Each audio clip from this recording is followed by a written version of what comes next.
The day the Old World and the New World collided, forever redrawing the map of humanity. August 3rd, 1492. Dawn breaks over the port of Palos de la Frontera, thick with tension.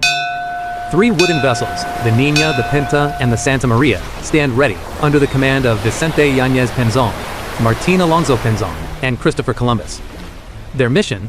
To forge an unprecedented western route to the Indies. Spain fades into the horizon, leaving only the vast, unforgiving expanse of the Atlantic Ocean ahead. Their first compulsory halt brings them to the Canary Islands, a desperate bid to repair the Pinta's shattered rudder. As September sets in, the sailors plunge into the Sargasso Sea, an endless snare of floating seaweed that terrifies a deeply superstitious crew. Days bleed into weeks, fresh water dwindles, and anxiety reaches a boiling point. The sheer terror of the endless abyss breeds whispers of mutiny beneath the wooden decks. To quell the rising panic, Columbus doctors the ship's logs, deliberately concealing the true distance they had sailed. But as October arrives, the sighting of birds and drifting branches brings a surge of hope. Land is close. October 12th. In the dead of night, a cry shatters the ocean's silence. Land ho! They drop anchor in Guanahani, in the Bahamas, an island Columbus christens as San Salvador. Here unfolds the visceral encounter between European explorers and the Taino people, two diametrically opposed cultures, locking eyes for the very first time.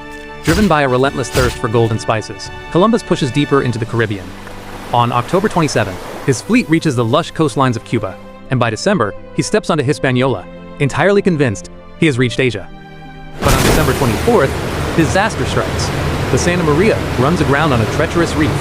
The flagship is lost, yet from its splintered timber and salvaged iron, the Spaniards erect La Navidad, the very first European settlement in the Americas. 39 men are left behind to hold the fort as Columbus sets sail for home on January 16, 1493. A brutal winter storm ravages the Atlantic, violently tearing the Niña and the Pinta apart. Martín Alonso Pinzón miraculously survives, guiding the Pinta into Bayona by late February. Meanwhile, having narrowly escaped total ruin, Columbus limps into Lisbon on March 4th. Finally, on March 15th, Columbus makes a triumphant return to the port of Palos. 7 months and 12 days had passed, on a voyage the world deemed impossible. A month later, the Catholic monarchs receive him in Barcelona with absolute honors. It was the definitive dawn of an era of conquest that would permanently redefine the globe. Columbus died believing he had reached Asia, completely unaware that he had unveiled an entire continent. What are your thoughts on this? Share your opinion in the comments. If history moves you as much as it moves us, subscribe to The Day Everything Changed to ensure you never miss an event that shaped our world. What do you think? Let us know in the comments below.